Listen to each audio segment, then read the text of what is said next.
Study Skills Workshop.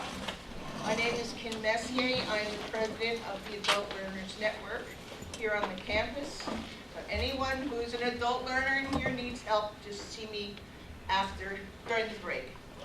Today I'd like to present Associate Professor of Psychology, Linden. Here I am. Hello. Professor Linden. Thank you, Kim. We'll see if you clap 4 or 5 hours from now. That's a real test. Well, thank you for welcoming me, and I want to welcome you. You know, one of the things that make a class or a learning experience good is to get the right people in the room. Let me put it this way. If you're here at this time on a Saturday morning, you're the right person in the room. It takes a certain amount of motivation and desire to even show up, and I'm glad you're here. This is a workshop that I have presented over the years, but frankly, it's been a while since I've done this workshop. I started teaching here as a psych professor before many of you were born. Actually, in 1989, I was one of the first full-time professors to be hired, and here it is all these years later, and I'm still here and happy to be. We used to do this workshop in the early years of the college twice every academic year, once in the fall and once in the spring.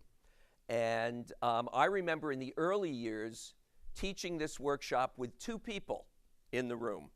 Boy, did they get a lot of attention. We completely tailored to them.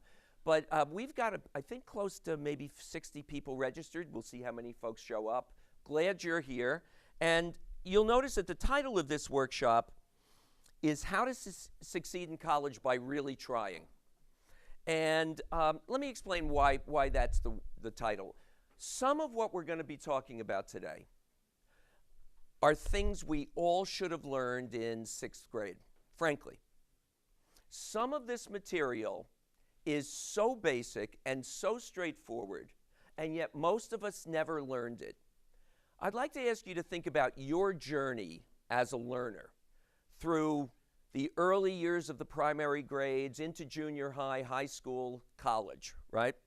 We kind of all just kind of muddle our way through and figure things out pretty much on our own.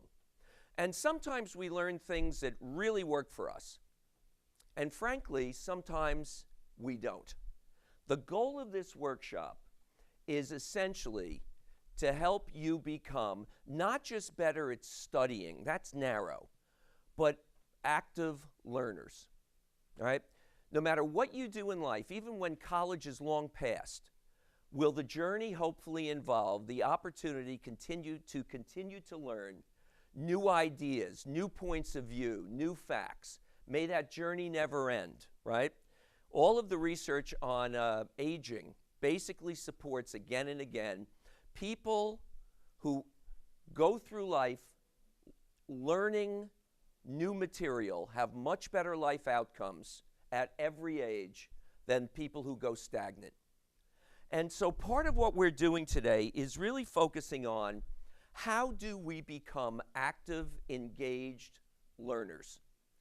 Now, how many folks in here have taken Foundations of Success? Could I just see a show of hands? Not that many. We have a course that is required for new college students. It's called Foundations of Success. And that course is really a course about making the transition into college. The rules of the game are a little bit different in college than they might have been in high school. And part of that course overlaps with some of what I'm going to be talking about today. And what we're doing today is honing in, if you know what I mean, on key skills that all of us need, A, to get more done in less time in a college environment, and B, honestly, even if you never took a college course, some of these skills are transferable and useful in the rest of your day-to-day life. So I'd like to encourage you to not think about this only in terms of the demands of studying and being a college student. That's a big part of today's focus. but it is not the only focus. So let me just give you the plan for the day. We will take a break at around 10 in the morning, give or take, and there'll be food and there's coffee and other things back there.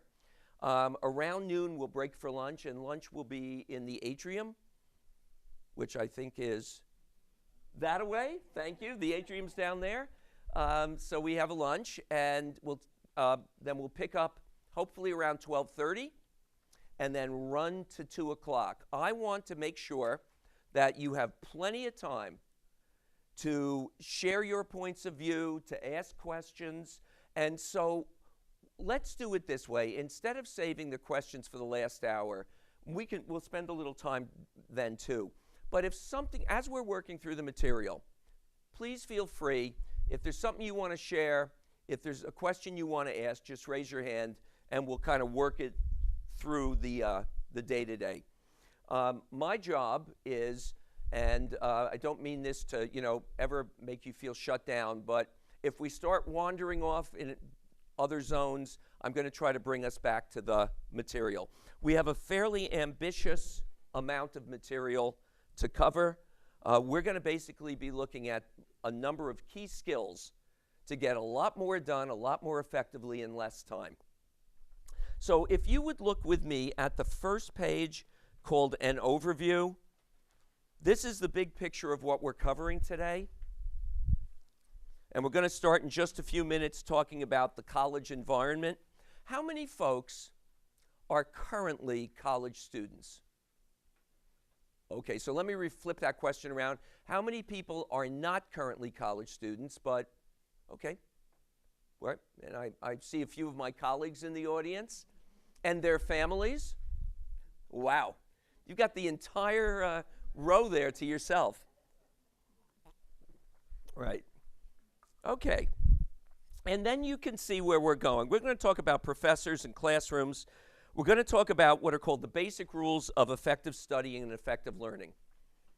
There are some basic rules to the game. There are some things that are very simple, very straightforward, and no matter what else you do or don't do after today in terms of this material, if you take a few of those rules and begin to bring them into your life, anytime you need to learn something, you're going to see you get a lot more done. We're going to talk about designing great study environments. Just think about, you and I are creatures of habit, right? We are incredibly influenced, whether we know it or not, by what's going on in the world right around us. So, where do a lot of people study at home or read or learn? In bed. Think about the fundamental flaw in that study environment. Since we're creatures of habit and association, we have very strong associations to bed, which are the antithesis, the opposite of having a focused mind. Things that start with the letter S. I'll let you fill it in whatever way is a. He can handle this, right? Yeah. This won't be. Imagine your son runs out. I can't take it. It's too rude. Okay, right? Well, that's obviously a terrible study environment, and yet most of us. That's where or the kitchen table, right? So we need to clean up our act, if you know what I mean, when it comes to getting more done in less time. Taking excellent notes and learning information quickly. How many folks in here have heard of what is called the Cornell note-taking system? A few of you, okay. There's many different ways to take notes. We're going to talk about note-taking generally, but we're going to focus on what is called the Cornell system, which if you do it the right way, and that's always the if and the kicker in it, you can not only take effective notes, you can very quickly master the information in those notes. Right? Now, what a lot of people do is they read their notes over and over, hoping that somehow magically, just through repetition, it's all going to get filtered into the right parts. That's a waste of time and it's demoralizing. There's a much better way to do it. We'll be talking about that. Then we're going to talk about textbook mastery. Think about being a college student or a high school student. How much of your world is focused on reading textbooks? And a lot of people read textbooks the same way they read a novel or the way they read a newspaper article. that doesn't work real well. The textbooks have specific demand characteristics. And we're going to talk about how to kind of like tackle all of those sorts of demands. We're going to then focus on how to get ready for exams, exam preparation, test-taking strategies. In other words, if you know that a multiple choice test is coming your way, there's different ways to strategize that than short answer essays.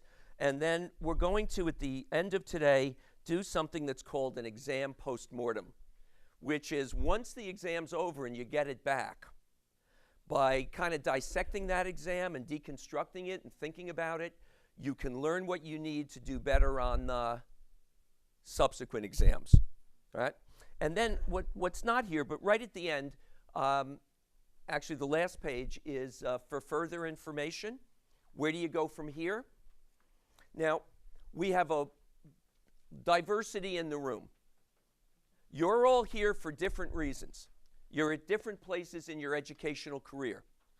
So my challenge is to recognize that you are not all 19-year-old, brand new to college students. Some of you are, and many of you are coming from different places. I would like to start off by just throwing out a challenge to you, and the challenge is simply, I'd like you to think, as we work through this material, I would like to encourage you to walk out of here this afternoon with a plan of what you're going to take from today's workshop and operationalize, which is a fancy way of saying actually do it. A workshop can be a great workshop, but if you don't take what you've learned and make a commitment to doing something with it, then a month later it's already fading away.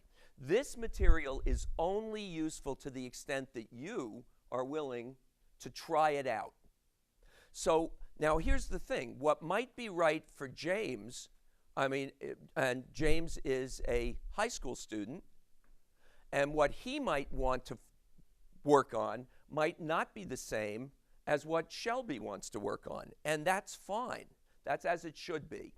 But the challenge is, as we go through this material, when you come across an idea that you think might really make a difference in your life and help you get more done in less time, would you somewhere on that pad of paper or wherever's comfortable for you, note that down? So at the end of our time today, I'm going to ask you to just kind of maybe share a little bit about what you want to do, where you want to put your energies. Some of you probably take great notes already. So the Cornell note-taking system might not be that relevant. But you might also really realize, boy, I read these textbook pages over and over, and it's just demoralizing. I can't learn this material. So you might want to work more on something than something else. Okay. So let's get started. All right. So if you would turn to the second handout entitled The College Environment, College Professors and Classroom Dynamics. Well, that's a mouthful. And so what you've got here are basically bullet points without the bullets. It seems so violent, bullet points. There must be some more peaceful dots or whatever. Okay. What's that? Peace, yeah. Is there a key somewhere on a keyboard? Smiley faces. Yeah. Okay. Now, what I'd like to encourage you to do is we work through this material. Anytime, I'm giving you the big ideas, but feel free, wherever is good for you, to fill them in with your own notes. Now, why? Well, one of the things that we know, based on some really good research that comes out of educational psych, actually everything we're doing here today is part of a giant field of psychology called EdPsych, educational psych. There is a body of research on how to learn anything far more effectively and far more efficiently, and how to hold on to that knowledge for a long period of time. So what I'm sharing with you today comes from two places. It comes from the research, the science of it. There's a science to this, but it also comes from real life experience. I've been a college professor for 40 years, and You know, I kind of have had, well, obviously thousands of students, so I have a sense for most people what does and doesn't work real well. But let's start by talking about what it means to be in college. And the first thing is, I'd like you to think about, for those of you who are currently college students or have been college students. So let me ask you this question. How do college professors differ from high school teachers? What are some of the, educators are educators. Good high school teachers and good college professors have a very common skill set. It's not all that different. But what are some of the differences you have observed? Shelby? High school teachers they hover over their students more and make sure they're doing their work, whereas college professors kind of leave you to your own devices. College. Own devices. Okay, that's a great place to start. Generally speaking, do high school teachers hover more? Do they kind of, so for example, if I'm a high school teacher and a student doesn't show up for class, there's a procedure I would go through to notify the administration that that student's not there. In a college course, I might take attendance, if I remember to, which is kind of a hit or miss, but whether I do or not, am I going to hunt you down and find out why you're not there? Probably not. So one of the differences is that in college, there's this more of a shift of responsibility from the teacher that shapes your learning to you. Now, I bet you've all figured that out. And those of you who are going to go to graduate school or who have gone to graduate school, in graduate school, you're fundamentally, the responsibilities for the learning are powerfully on you. So, but we start to experience that actually in undergraduate. What are some other differences you've observed? Yeah. You see them like 2 hours a week, and the high school teachers like every day. So I guess they know you more. It's more of a. Yep. More contact, less contact. Think about the structure of a college course, right? A 3-credit college course meets 150 minutes per week, right? 50 minutes per credit times 3. And unless you seek us out during an office hour, or we just run into each other in the hallway somewhere on campus, that's it. In high school, you see your teachers sometimes way more than you really want to. Depends on the teacher and depends on you, but right? And so my high school teachers get to know you a little bit more, or a lot more, than college professors. Now, why would you want to get to know a college professor? What can we do for you? How can we be of help to you? Yeah. Absolutely. One of our jobs, you pay us money, not enough, but you pay us money to be available to you to help you master the material that you might not be mastering in class. And we all, hopefully, give you these times called office hours.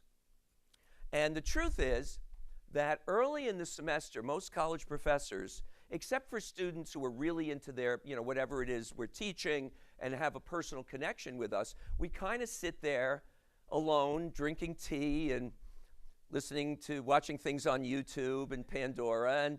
And then as the semester proceeds, as students start to realize that maybe you're not mastering the material as much as you thought, then more motivated students begin to appear. Since things happen very quickly in a college semester, the sooner you appear, the more we can do to make it work for you. Consider a typical college semester. It's about 14 weeks long. All right? Compare that to a full year course at a high school. Right? If you are struggling, or just not even struggling, that might be too dramatic, but if there's something you're working on and you're not mastering it, if you show up at week 3 early in the semester, there's a lot of time, relatively speaking, that I can use to be of service to you. If you show up at week 12, the deal's already sometimes been done. So here's one of the obvious things. Show up early. We have office hours. Now, do you have to show up only for problematic reasons? Can you show up for any reason? Well, I mean, within reason. Would you like to dance? Yeah, okay. Yeah, right. I mean, you can show up for a lot of reasons, but one of the things that I'm getting at here is the truth about college professors is we have the same issues with ego and self-esteem that everybody on the planet does. If I get to know you as a real person, and I know you're interested or invested enough in my class, am I going to work harder for you? Yes.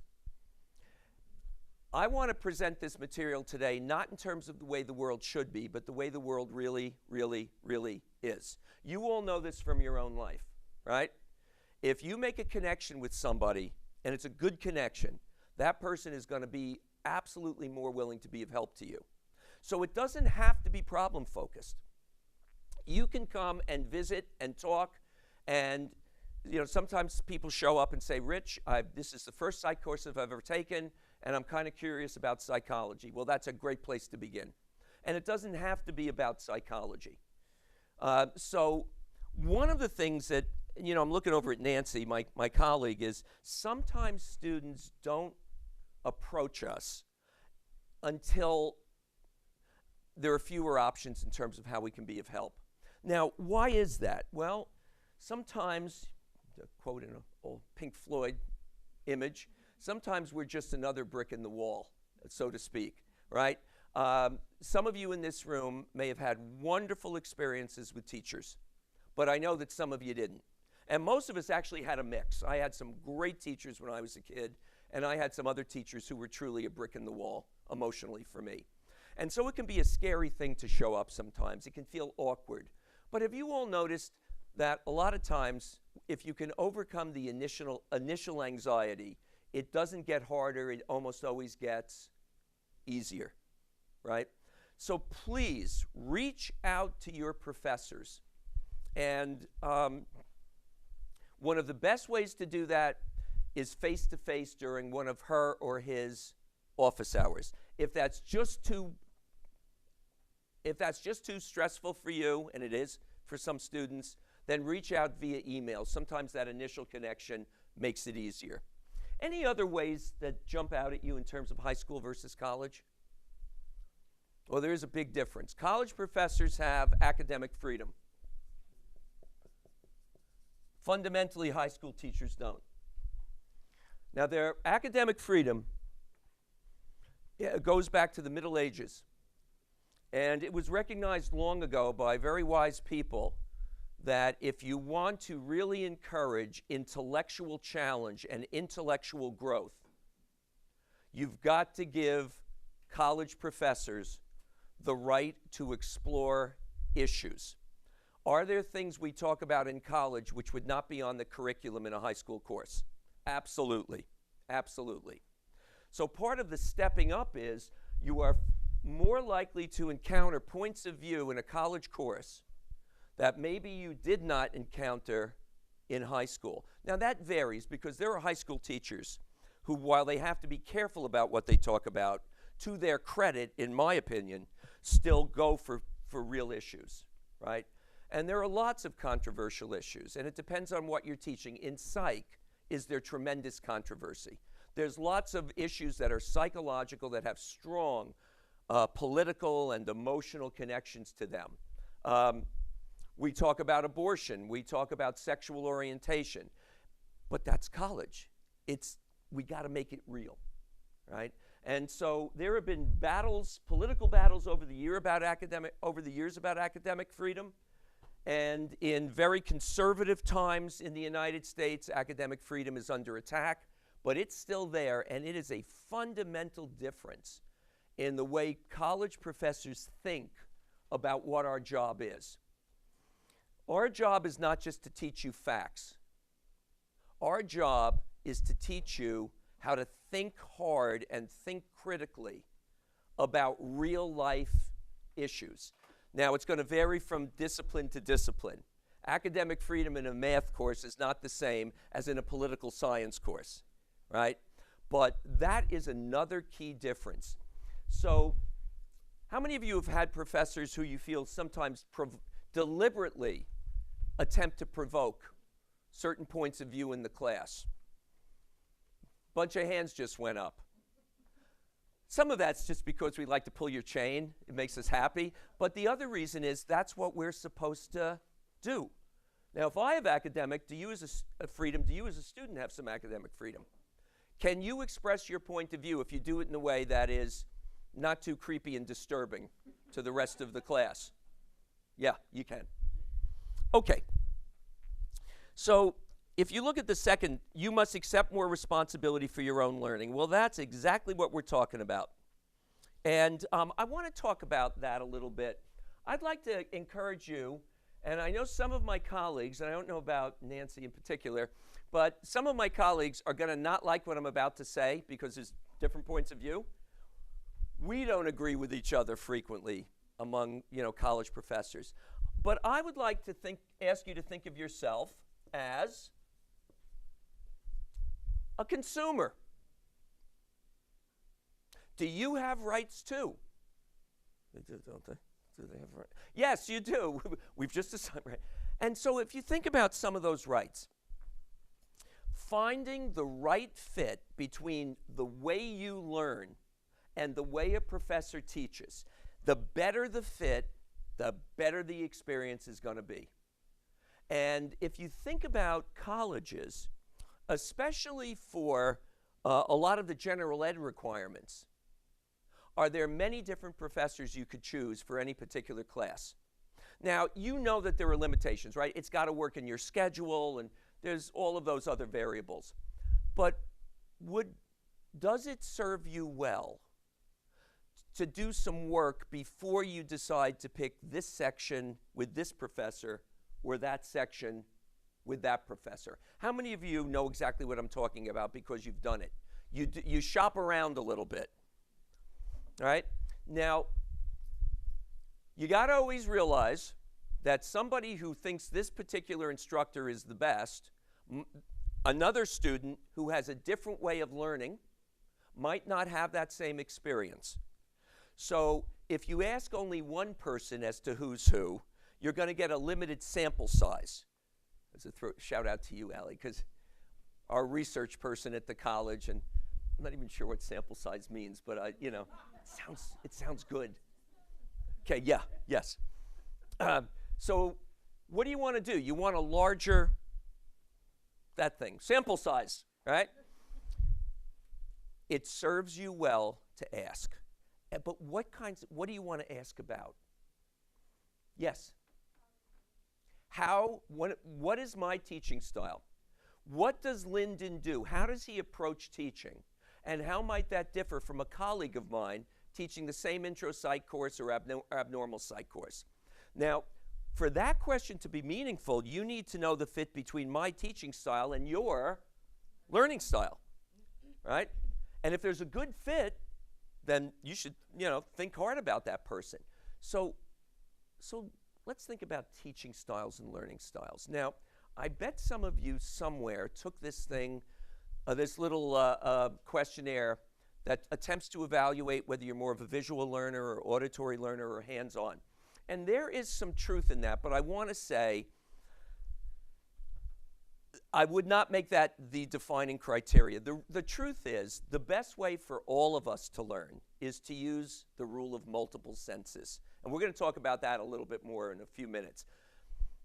Think about all of the different ways you can get data into your brain, right? What is learning? Taking information that's out there, moving it and encoding it into your brain, storing it, and then hopefully being able to retrieve it when you need to remember it, right?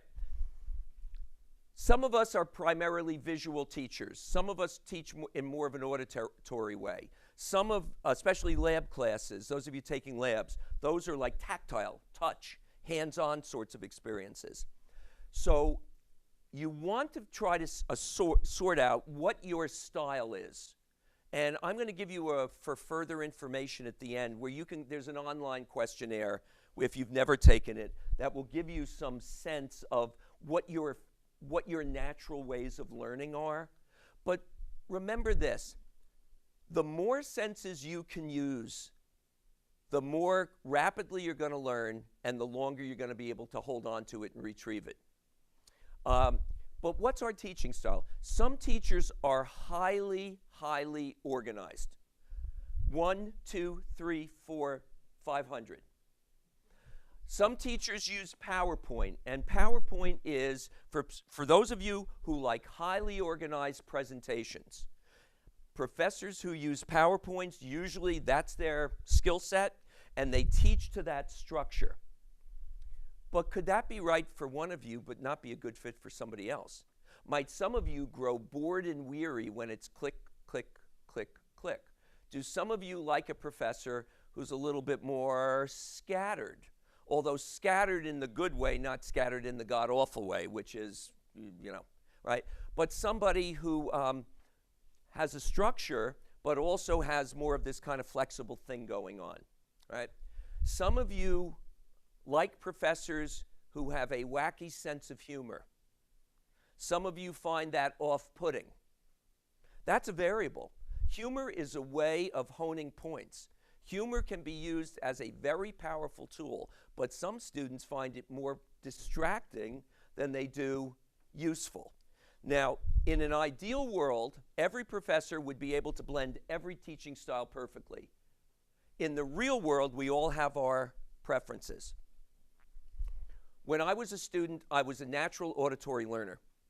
I didn't need to look at the board. I could just, I don't know whatever happened, it's my aging brain, but there was once a time I could just listen and listen and listen and not have to even look at what the professor was writing on the board, and I could listen, read between, and take really good notes. When I started teaching college, I did what everybody does. Since that was my style, I automatically assumed that was your style. And what did I have to learn? I had to learn how to do more of this. I had to build in more hands-on demos in certain classes, right? I don't know how many of you know this, but college professors, most college professors, never took one course, not one, in how to teach. How many of you were aware of that? Few people. To teach K through 12, do you have to take a number of courses teaching you how to teach students? College professors, we don't. I never took one. College professors are hired in part because they are content experts. They know that material and they know it really, really, really well. But you can see the problem. College professors may be brilliant in the material, but if I can't communicate that to my students in an effective way, then it's kind of a flawed system. That's how it is. So ironically, those of us who teach at the higher levels of education have had the least formal training in how to teach. So we kind of muddle our way to it, just like students muddle their way to figuring out how to be good learners. So talk to a lot of people. At some colleges and universities, you can go right to the library database and access the last several years of the student evaluation forms of that professor. I don't think we do that here, thank God. It's a great idea, but thank God we don't do it. Right? So for example, I've taught at Rutgers, I've taught at FDU, at Fairleigh Dickinson University. You can go to the library database if you've got, a student library entry, and you can access, for any professor you're thinking about taking a course with, what their student evaluations look like for the past 2 to 3 years. Now, again, that's not a small N, that's a large number of subjects, so maybe you can put a little bit more faith in the data. You can also do what a lot of you do, which is rate my professor. Yeah, that's an interesting world. How many of you have looked up somebody on Rate My Professor? Okay, so let's talk about that a little bit. I'm about to cry at this point. Spring is starting early for me this year. My allergies have already kind of arrived. If you go to Rate My Professor, and there is a sum total of 4 students who have rated a professor, I would not pay much attention to that for the same reason we were talking about before. But what if there's 70? You know what? You still got to take it with some grains of salt. But that's a chunk of people. And Rate My Professor is interesting because the students who are most likely to give feedback on a professor are either students who had a very positive experience or a very negative experience. It tends to wash out the group, the great unwashed, the group that was kind of like, well, you know, he was all right, it was good in this way, but I didn't like him in that way. So you get the edges. But if you've got a lot of people, you know, 50, 60, 70, 80 people, 90, 100 who have responded, I would give that a look. You can also learn who the students think are cute. And I mean, there's all this other funky kind of meaningless information.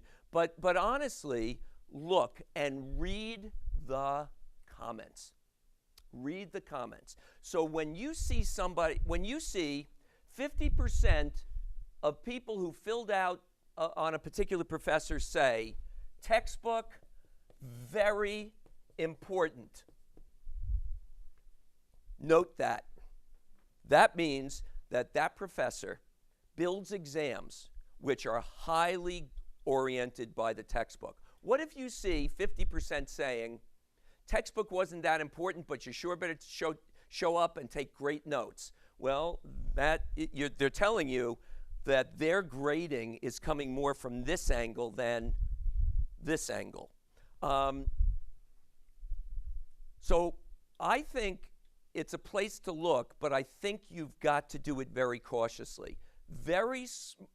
Professors with very small samples, it doesn't tell you much. It really doesn't give you a lot of information, which means that adjuncts, because adjuncts tend not to be on campus as much, there's often less data about adjuncts as compared to full-time professors. But again, you want to read, and you want to read carefully, and you want to look for that fit. Okay, first day of class. One of the things that we do, hopefully, the first day of class is we give you each a course outline and a course syllabus. That outline, let me put the syllabus off for a minute. That outline will reveal to you, if you read it very carefully, a whole lot about where that professor is coming from. Now, there's parts of an outline that are mandatory. The name of the class, when the class meets, the learning objectives from each class, which come from a master outline that every university and every college has. But then when you start to read more closely, read his or her policies. Attendance. How is grading established? What happens if you show up late? And really, really read them carefully. Most of us have at least one paragraph which basically sums up where we're coming from philosophically. So it's not just about policies and procedures, but they are important. Let me give you an example. The way I work is, and this, you know, every professor has the right to set it up the way she or he wants to, and that's why you want to shop around. I would much rather have a student show up late than miss an entire class. This is a commuter college. A lot of you are arriving from off campus. We live in northern New Jersey. Are there all kinds of things going on out there where you might not be able to always make it right on time? So I leave my door open and I say to my students, if you're late, you're late. It's still on you to get the material you've missed. That's not my job, right? You got to do that. But please do not miss the whole class. Just walk in quietly and class starts for you. There are other professors, when they close the door, that's it. You can't walk in. And if you force your way in, you're not getting any credit. You were absent that day. Separate from what's right or wrong, I don't agree with that policy, but I have colleagues who have a compelling case to make for that. I don't do it that way. Some do. Would you want to know that if you're rushing to get here from off campus and you're coming from work and you're coming from down below down below. Now I know that means like Morris County and the sophisticated, the real hotbed of sophistication, Morris County, right? You get stuck on Route 15, right? That's the kind of thing that you want to know, right? Now, I would encourage you, if you know another student who took a course with that professor, even before you sign up for it, might you want to look at his or her course outline. In fact, could you come to me, you've never taken a class with me, and say, Rich, can I see your course outline? I'd like to see what you cover in that class. You bet you could. That's an entirely legitimate request. And then before you even sign on to take a course with me, you see what the structure is. Now, do you notice again, I'm encouraging you to be a self-advocate, to advocate for yourself. Well, you should, right? And the best time to sort that out is beforehand. Look at the syllabus. Look at the amount of reading in 14 weeks of a semester. Now, for those, how many folks in here are in nursing or pre-nursing program, right? That's non-negotiable, right? In the nursing curriculum, you are going to cover what you're going to cover, and it doesn't matter how you feel about it. I mean, these are mandated forms. But in other courses, are course syllabi more negotiable? Anybody who's taken a course with me knows, and I'm not alone in this, that halfway through the semester, if we have spent time digging more deeply into this area of psych, might something else go away, right? In certain sorts of curricula here, you must cover everything on that syllabus. And Nancy, in legal studies, that's how it is. So Nancy, Professor Gallo, teaches a course, runs a program, legal studies, where it's all going to get covered. Now, does that mean, and this is true in nursing, if everything's got to get covered, will there often be somewhat less discussion? Will I, as the professor, have to focus you more and sometimes say, sorry, we got to keep moving, we can't talk about that right now? But in other curriculum, like the social sciences, if we don't get to something down at the end of the semester, but we're having a meaningful, more deep discussion on this topic, some of us, including me, will say, we're going with that. And if we don't get to this other piece, life goes on. Let's work with what we got, right? So that's going to be curriculum specific. So for pre-nursing students who want to get into the nursing program, that is going to, it's mandated. You know, you can't say once you're a nurse, well, we just didn't have time to cover I kind of know how to take a blood pressure, but we ran out of time. You know, that's not going to work real well. Okay. Next big idea, sit where you can learn most effectively. Where you physically put your body in any environment powerfully determines your ability to focus, pay attention, and how much you learn. Now, you probably, how many of you have heard of the T? This is not a good example because we're set up differently, but if you think about a typical college classroom set up in the ordinary way, right? And back, right, here's the class. The T is, can you tell I have ADD? Ooh, that's so pretty when it moves like that. The T is here. For a lot of students, but not everybody, sitting in the first couple of rows and down the center correlates with higher grades. We don't know, that's a correlation, but that doesn't prove cause and effect. Huh? Why do I need to impress you? That's the real issue, is why. Why is it so important? Okay. Now, I'd like you to think about those reasons. For those of you sitting all the way in the back, imagine this is an ordinary class that you kind of, it's okay, but it's not going to change your life. It's, you know, it's a class, right? When I'm talking to you and you're way back there, is it far easier to disconnect? My intro psych class, where I went to school as an undergrad, there were 350 students in a giant amphitheater. I sat in another time zone. I mean, we had food and a keg of beer back there. Who knows? Nobody knows what was going on, right?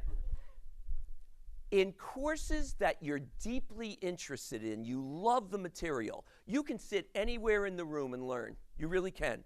But in courses that are a struggle for you, you're not as motivated, or the material is complicated, the closer you sit to the front, the better you're going to do. Now, there's two reasons for that. One is, it's harder for you to disconnect from me and what I'm talking about when you're close, right? Have you noticed that what good teachers will do sometimes is if they feel they're losing their audience, they'll keep teaching, but they'll walk toward. And so what am I doing? By decreasing the space, I'm kind of putting pressure on you to kind of roping you back in, you know, right? But why don't you use that to your advantage?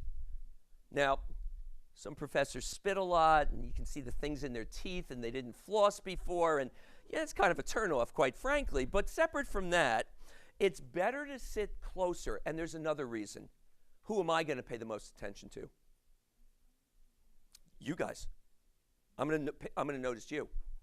Now, that cuts both ways. But if I notice that most of the time you're closer to the scene of action and you actually are looking rather engaged, then at the end of the semester, when you're right between a B+ and an A, and you're going to get the A. I mean, this is not proverbial rocket science, right? Some professors have a grading rubric which is 100% numerically based in the nursing program. So if you have a 89.999 but not a 90, it has a certain meaning. Most of us don't. Most of us have enough leeway in the grading that if you're right between two grades, and it could be a B+ or an A, I'm going to default, frankly, right or wrong, it's just the truth, to who do I know you? Do I know you in a positive way? Have you looked engaged with the material most of the time? You don't have to be perfect, but just most of the time, right? Or were you, when people are texting, what I do sometimes is I'll grab it and then I'll finish the text out of my own mental state, and I did that a couple of years ago, and she was texting to her mother, and it was fascinating, I just thought to myself, thank God this isn't high school, and I have tenure. Thank God for that. Yeah, it was kind of awkward. It's an awkward moment, right? But be close to the scene of action. It is harder for you to tune out. Also, I mean, for those of you sitting way in the back, everything that might be showing up on a board, and frankly, if I'm writing it on the board, should it be in your notes? Except if it's, bizarre sorts of creepy things. But honestly, think about how do we clue you in or cue you in to what should be in your notes. But if you're sitting far away, it literally takes more energy to sometimes simply do the visual. And have you ever had, I have a microphone on, but Tim, is this microphone, it's just going to the camera. It's not going to, so do you ever have a professor who kind of talks in a quiet voice? And they talk like this, which is dreadful. And if you're sitting way in the back, it's just so much easier to zone out. And can this pick up my thoughts or just my words? like if I'm thinking like bad thoughts, it can't read my mind, right? Just reassure me. Even if it's true, just tell me it can't, because I'm getting really kind of frightened. A lot of times when I'm teaching, I've been doing this for so many years, in the back of my mind there are show tunes, which I don't really want to talk about right now, but it's usually from like South Pacific or Sound of Music. I am 16 going on. And that's as the past 5 minutes, as we're talking about this, it's the Sound of Music happening. I don't know why. Maybe it's better not to know why. There's certain things, in psychology, sometimes we don't really want to know the answer. All right. So sit where you can learn most effectively. Now, by the second week of the semester, if people already staked their own turf, right? And it gets kind of awkward. Like if you're, there's no seating, but if you've been sitting here the whole time and somebody is in your seat, it's like, the eyeball looks, what the hell are you doing, right? But so you might want to stake that territory sooner in the semester rather than later. Okay, moving on. Visit your professor early in the semester. We've talked about that. How many of you have ever done that? Like actually done that? 3 people. Okay, all right. Right. Could I ask you, what are the obstacles that you all feel to like showing up during an office hour early in the semester? Yes. Ah, that's a good one. And so, what some professors will say, what many of us will say is, here are my office hours, or by appointment. And if your professor doesn't say that, that's kind of a turnoff, actually. But by appointment means it doesn't have to be in my office. If it's more comfortable, just come talk to me during break or before class or after class. That's still making a connection. What are some other obstacles? Yes? Problem focused, yeah, that's really common. And, you know, logically that makes perfect sense, but it doesn't have to be problem focused. I mean, most of good professors are passionate about what we do and about our teaching. And so, you know, again, I'm not suggesting you go in with some bogus, I think I want to change my life and become a psychologist, even though I'm almost done with, you know, I've almost got my engineering degree, but I really think, right? But it doesn't have to be problem focused. It really doesn't. It could just be basic interest. Just, you know, or you just want to throw around something that you've been thinking about. It really can be that broadly based. Is that true? Absolutely. A lot of times I look at myself, and I think most of the professors here at Sussex do this too, is we think of ourselves as mentors to you. So if you have an idea, you know, and a mentor is someone who is a guide, you know, I think in the Scouts they have that term, right, for what do they call that? Forget now. But that you are the person that should guide you through this process, this roadmap, you know, help you.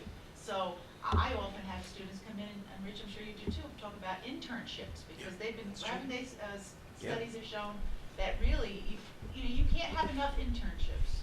You can't have enough people in your lives giving you suggestions and ideas to focus on outside of the classroom. So absolutely think of each one of us as people who've had experience and that they love to talk about their lives, right? If you ask a question, or people love to talk about their lives. Boy, is that true. So back to you. Thank you. Well, thank you. Can you imagine if she said, no, that's completely wrong, Professor Linden. You're just so off base. Thank you, Nance. Shelby, I am her mentor in a formal sense in terms of certain responsibilities. She's a student ambassador here at the college. And that's a formal relationship, but it doesn't have to be formal. It can also be informal. Also, quite frankly, when you want us to write you letters of recommendation to help you take that next step, they come in 2 flavors: generic BS letters and real letters. You want a real letter. The generic letter, wherever it gets sent, they know it's generic. They know that the professor wrote it and it doesn't mean anything to them really. When we write a real letter for you, which is a big deal, it's because we know you. I can't write that letter for you unless you're a real person to me. But if I can, you bet I'm going to write a real letter. And if they're looking at you, we're going to accept you or not, and it could go either way, a real letter in real support of you, because we know you, it will always translate, almost always translate into getting accepted. But for us to do that, we have to know you. You have to let us know you. We can't do it otherwise. It just becomes the generic default letter, which is a waste of time. Participate in a way that is comfortable for you. So let's talk about that. One of the first things you want to look at when you get a course syllabus is how that professor, where they're at with this thing called attendance and participation. And most college professors have a piece of the grade which is attendance based. And you want to know what that means. I encourage participation, and obviously there's a bunch of reasons. If she has a question, if this is a psych course and you have a question, is it likely that at that same moment there's somebody else or a bunch of people with exactly the same question? So if she's willing to ask that question, she's doing service for herself, but frankly for the rest of the group. But it's not just about asking questions, it's about sharing, appropriately sharing your point of view on something. And especially in courses when we're talking about something that's got a lot of charge to it, where there's people with very different points of view on the same topic. Let's make that happen. You know, let's do it in a respectful way, but let's make that happen. Now, could you be a very quiet student, because that's who you are, and still let me know as your professor you are fully in the room? Oh, yes. You know, you've probably all heard it's not the verbal stuff sometimes, it's the nonverbal. We've been at it for a long time. We know who's with us and who's not. Have you all had students, fellow students, who talk nonstop, but they didn't have much to say? So it's not the number of words. Please, you know, you need to find your voice, frankly. You need to find your voice in class. And for some of you, you've already found it. I wish you'd lose it. No, for some of you, you've already found it. It's a good thing. But for some folks, especially people who didn't have such great experiences as kids in school, where you got kind of embarrassed or slammed upside the head in some awkward sorts of ways, that ain't easy. But even if you're a quiet student, there's a million things you can do to let the professor know you're in the room. Sit up close so we can see your face. You know, one of the mottos of AA, fake it till you make it. Let me tell you, that works in classes too.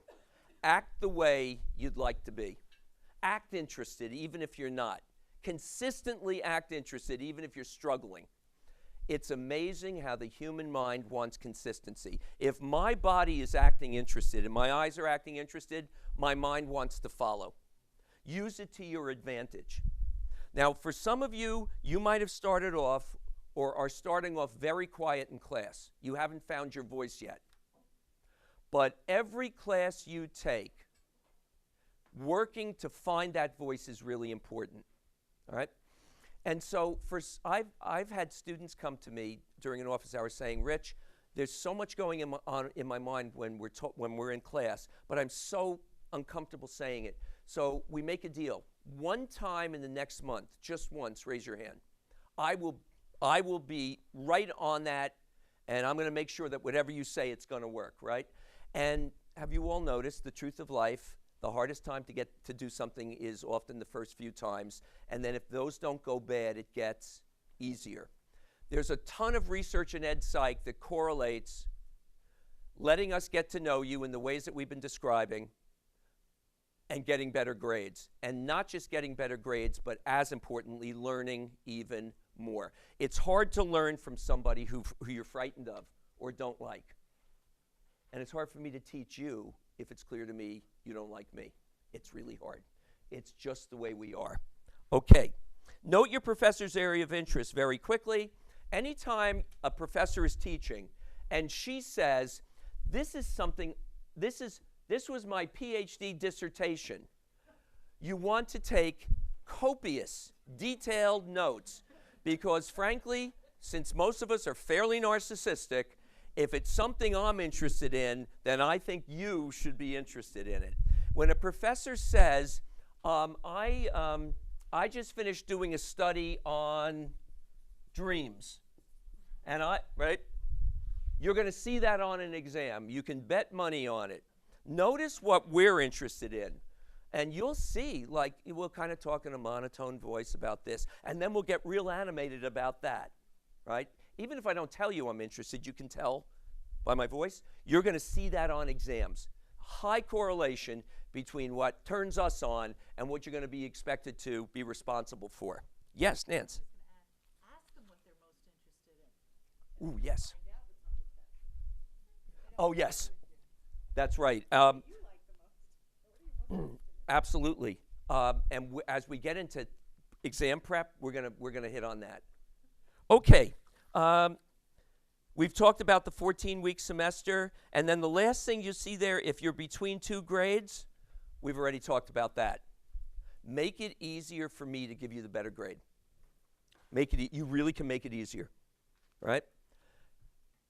So, even though when a student texts all the time in class, I won't call them out on it because that's not my style. If you're between two grades at the end of the semester and I'm remembering, okay, who was he? I'm going to give you the lower grade. I mean, that's how it is. But if you weren't doing that much or doing that just a little bit, but most of the time you were in the room with me, I'm going to give you the higher grade. Okay, yes, sure. Do you over-participate as a student? I find that when I'm in class, I'm not the only one talking, and then a question comes up, and I know the answer, but I keep quiet. So other people can participate, and it's still quiet, and I'm like, oh. So it's like, I get, I participate a lot. Yes. Overdo it. First of all, what I really like is your sensitivity and being aware that because it's easy for you to do that, you need to create more space sometimes for other students. And that, for those of you who feel very comfortable and frequently participate in class, that is a wonderful thing to be aware of, right? If I'm always calling on you, then I'm not creating space for other people. And I love that you're sensitive to that. But frankly, it's part of the responsibility of that professor, not you, to get the ball rolling with other people. And there's many ways to do that. I don't think what you just described is over-participation. Over-participation would be, imagine a class where half of you are comfortable with anything to do your thing, right? And you always over-talk or shout down everybody. That's a problem. And then my responsibility is, and I would never do this in public because nobody wants to be backed up in the corner publicly, but I would talk with you about that. And I would simply say, look, there's other students in class not as comfortable as you. Can you and I work together? I'd frame it in a way that would kind of be not as unpleasant, I hope. But you need to get those questions asked. And if other people aren't owning it, right, the professor needs to be working with that as much as he or she can. My past experience, I counsel like 5 or 10 if nobody answers, or even when I was in work in a meeting and nobody's doing anything, count 5, count to 5, Yes. count to 10. Yeah. If nobody's raising their hand, raise your hand. Talk to the professor and tell them, you'll go like this to the, that you have the answer, but you want the teacher to, maybe they want to call somebody else, but you could say, okay, go ahead. I like that. Yeah, I like that idea. So you're still spreading it around, even like volunteering. Don't volunteer to do jobs for everybody. You got to leave room for Boy, is that true. volunteers Yeah, to do volunteer work Right. while they're there. Right. I think that's a great idea. Does that make sense? Anybody else have any hand gestures you want to make at this point? I'll take pretty much anything. Yeah, Dan. Oh, you were like well, at least it wasn't the other. Dan's a former student of mine. He made a lot of hand gestures that semester. Yes. Get talking back to teachers, and some of the courses only a specific teacher teaches it, and you have to take it with that teacher. How do you get, and do you still connect with that teaching style? How can you do better? Right. In other words, you don't have a choice of professors or teachers. There's only one person teaching that course. You need that course, and his or her style and your style don't fit well. Okay, so that's going to get answered as we work through this material. Honestly, it is. But we already know a couple of pieces. Would this be somebody where it might be extra important to reach out to them during an office hour and try to bridge that emotional gap, right? With a teacher who's a natural fit for you, that I still think you should do it, but with a teacher who's not, I would want to be talking to that professor. Are you in college? Yeah. Okay. I would want to be talking to that professor early in the semester during an office hour. And frankly, there is nothing wrong in you saying, I am struggling with this material, or I learn a lot by what I see on the board, and could you help me? Because you teach a lot via words. Now, what you're really saying to me in a nice way is, Rich, could you use the board a little bit more? And if I'm not a hostile human being, your success makes me feel successful. So maybe I'm open to saying, you know what, maybe I need to do things a little different. But you're going to get the answer to that as we work through some of the other material. Okay. We're going to go about another 15 minutes. I'm going to take our break.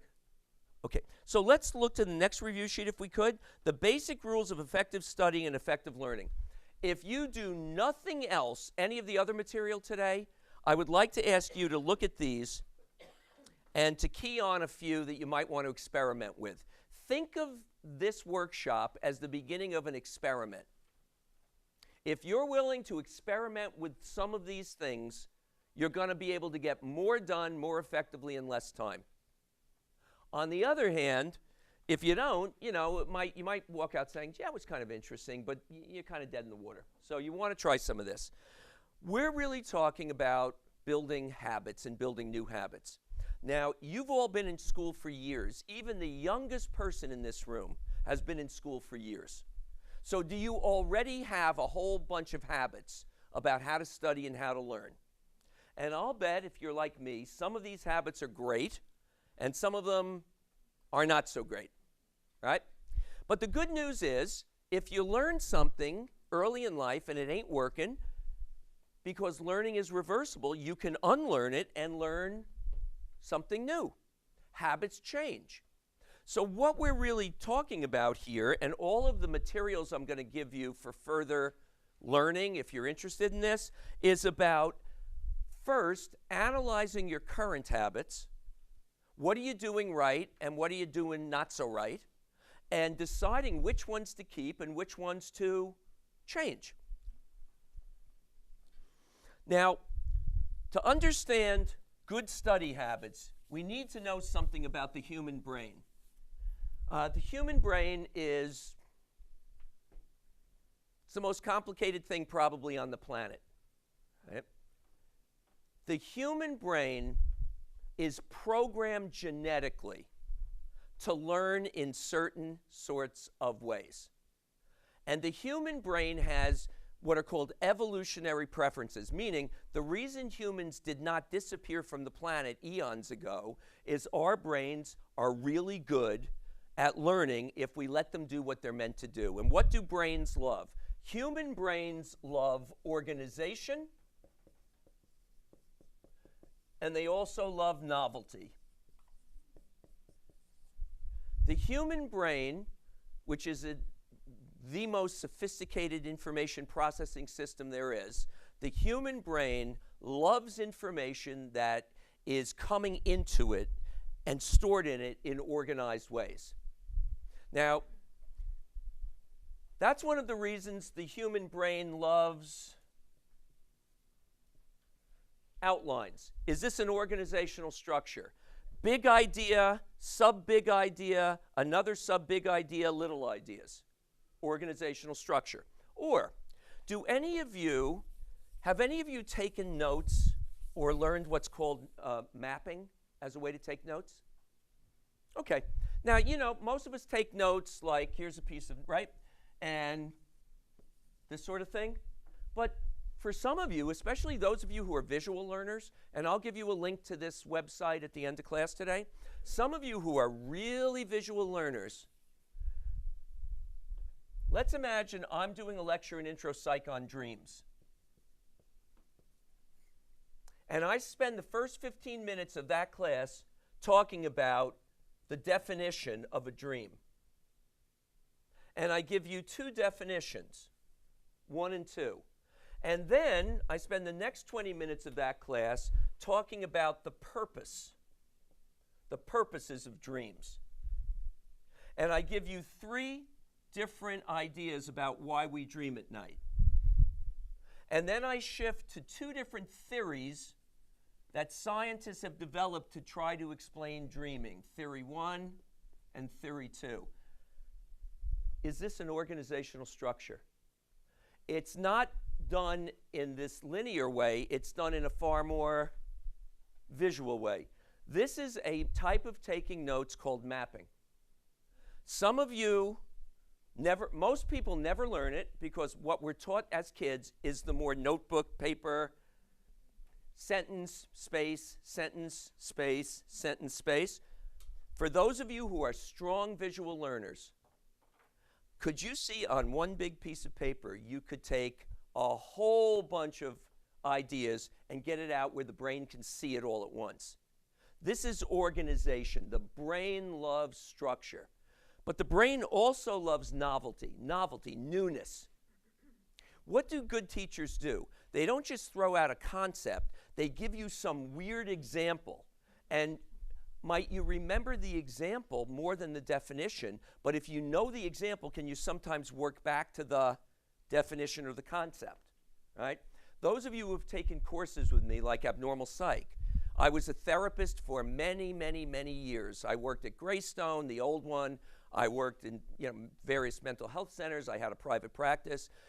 Can I appropriately share stories from my work as a therapist to illustrate the symptoms of schizophrenia or the symptoms of anorexia, right? And I purposely, at this point it's automatic, but in my early years of teaching, I would purposely use novel experiences, stuff that you're likely to remember. So for example, my first client I ever knew with schizophrenia was a young man who was at Greystone. And he became schizophrenic after the one-time use of LSD. His brain was genetically vulnerable and LSD pulled the trigger. And so I was explaining to my students, one of the symptoms of schizophrenia are delusions. Delusions are bizarre beliefs that you hold to be true. And his delusion was, he believed this with all his heart and soul. It was as true to him as anything is true to you. He knew that there was a snake living in his stomach. He could feel it, and it was slowly eating up his heart and his lungs and his liver. And if you didn't supervise him, he would swallow little pieces of glass and nails to try to kill the snake. Is that a novel, powerfully visual example of a delusion? It'll work. You'll remember that. All right? Or sometimes I ask my students to pretend I'm teaching wearing a ballerina costume with a little tutu, and I'm wearing point shoes.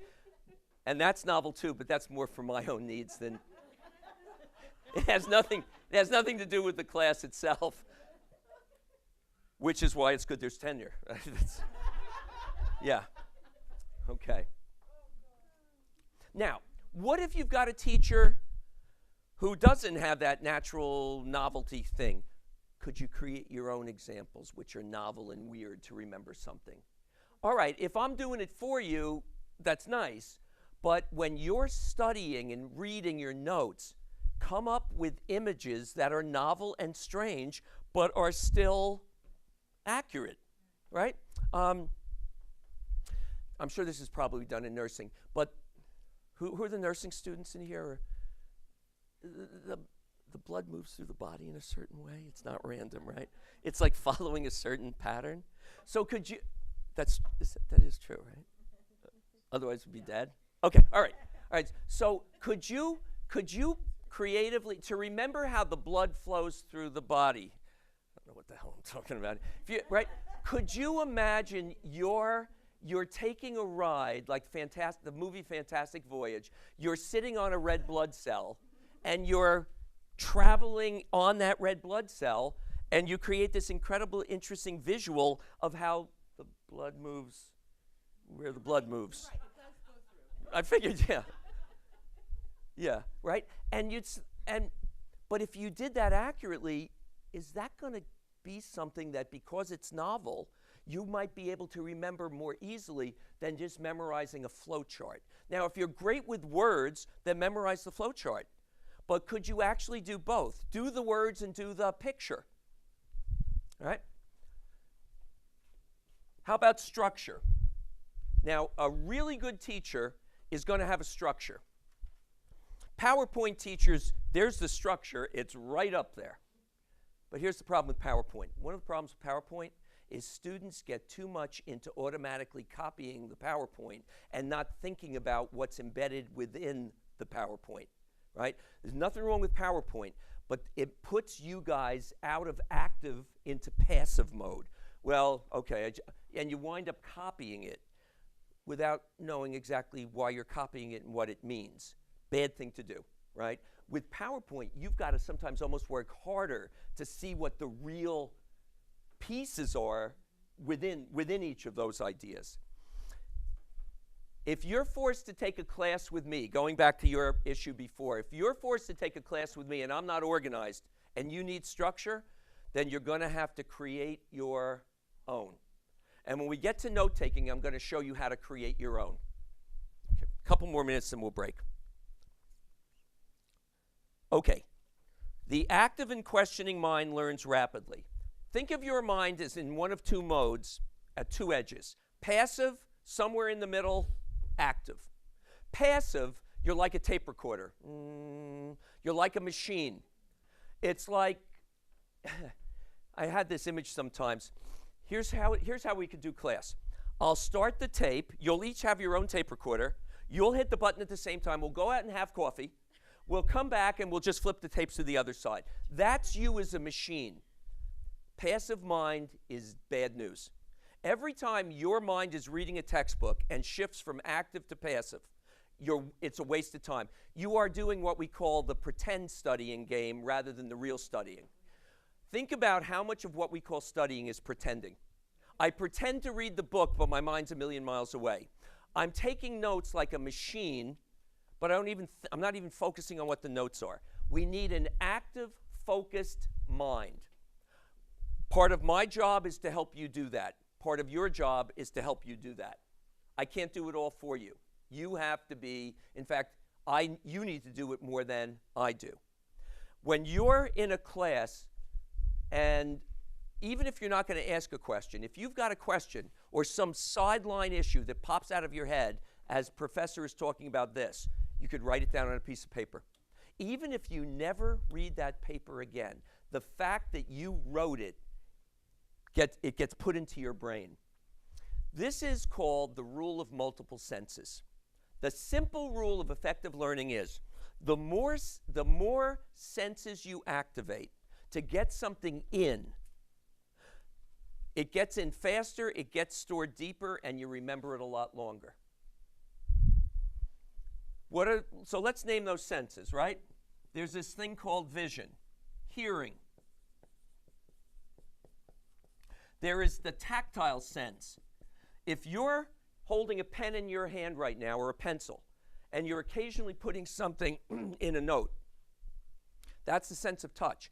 When your muscles of your arm do this, it's a feedback loop, and it's storing what you're writing in the brain. If you're seeing it and hearing it and moving your muscles, if you're reciting quietly to yourself, anytime you want to remember something, if you quietly, you don't have to yell it out because it's kind of creepy, if you quietly move your vocal cords, it takes your brain to move your vocal cords. You're storing the information literally in more parts of your brain. If you want to remember important data, you have to activate as many brain cells as possible. But you see how we often don't do that? We just sit and listen. Well, listening is good, but let's activate the other senses. Now, good teachers try to work to all of this, but we're not all good teachers. Can you do some of this even if we don't? Can you have a piece of scrap paper over on the side and tactily think about and write something that may or may not ever wind up technically in your notes, but just the act of doing that will help you? Can you move your vocal cords? If you're studying in a good study environment, every time you want to remember something that you're reading in your notes or in the book, say it quietly to yourself. If you say it quietly to yourself, you're moving your vocal cords, and whose voice are you hearing? Your own voice. We remember our own voices with more vividness than other people's voices. We remember our own voices. Now, I bet some of you remember the first time you ever heard your voice on a tape and you were horrified. It was like, that's not me. You know, I have a kind of a cartoon-sounding voice, you know. It's like, right. But whether you hate your voice or love it, you remember your voice more than somebody else's voice. And the reason is you're moving your vocal cords and you're hearing your own self-feedback. It's a feedback loop. Say what you want to remember. Write it. Hear it. Touch it. Tactile. Now, I want to add one that will be very strange to some of you, the sense of smell. So here's some fascinating research that I first heard 20 years ago and I thought was completely bogus. But in the past 20 years, these studies have been replicated hundreds of times. The part of our brain that stores memories literally sits right next to and electrically talks to the part of our brain that smells smells. The sense of smell and the sense of memory are literally hardwired together, and I bet you all know this. Have you all had a moment where a smell from years ago opened up a floodgate of memories in your head? My 7th grade girlfriend, who I thought was wearing this beautiful French cologne. Well, she wasn't my girlfriend. I thought she was, but she had completely disinterested me. I realized years later in Rite Aid, well into adulthood, as I was waiting to pick up her prescription and smelling men's aftershaves, that she was actually wearing her father's aftershave. But to a 7th grade boy, it was some fancy, it was sun-up aftershave. It was like the cheapest, like $1.50 for a gallon. Mary Ritzer. So now when I'm walking, down the street like in Sparta, and a guy was walking past the other way with it on, I'm following him, reaching out like this, and he just keeps walking away from me. I'm still looking for her in large, hairy men. Yes.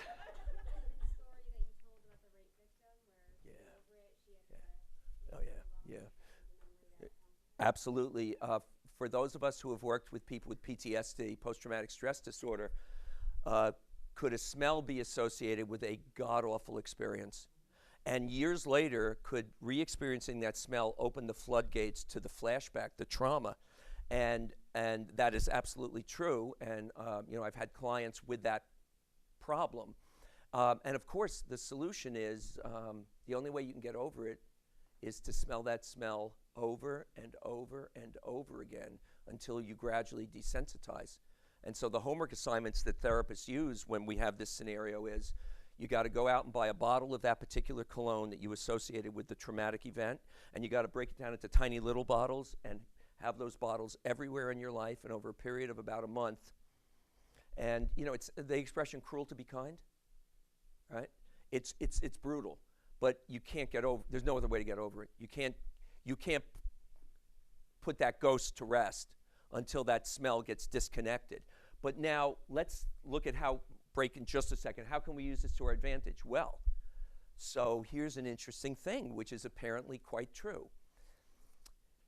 If you do a lot of your studying at one particular environment, let's say somewhere in your house, and you have a particular smell in that environment when you're reading, learning, and thinking, and then a month later, you have to take an exam, recreate the smell, and you get about 20% better memory recall. It also works, fortunately, with taste. It works with smell and taste, because when you taste something, you're also smelling the molecules. Chew one particular type of candy or gum when you are in learning mode. When you go to take the exam, whenever later, chew the same type of gum or have the same type of flavor in your mouth. That one thing, on average, in some studies it increased memory recall of information by 15%. In other studies it was closer to 30%. Research varies. But there is literally, who would think of this stuff? But if you think about it, how did our ancestors survive? They learned out there in the scary world to associate smells with certain places. That's where the food is, right? And so we're just using what our brains are good at. We're just using it in creative ways. Now, I had a student last year, when I mentioned this, he said to me, well, Rich, I love to drink beer. And you see where he was going. Well, if I drink a lot of beer while I'm studying, and if the professor would just let me, or I could just maybe quietly drink the beer and put it in like a soda bottle. So I said, yes, that's a brilliant idea, go to it. Okay, I didn't. Well, no, I actually did, but I hope he knew I was joking. I haven't seen him around this semester. Now I know why. Okay, we're going to break right here.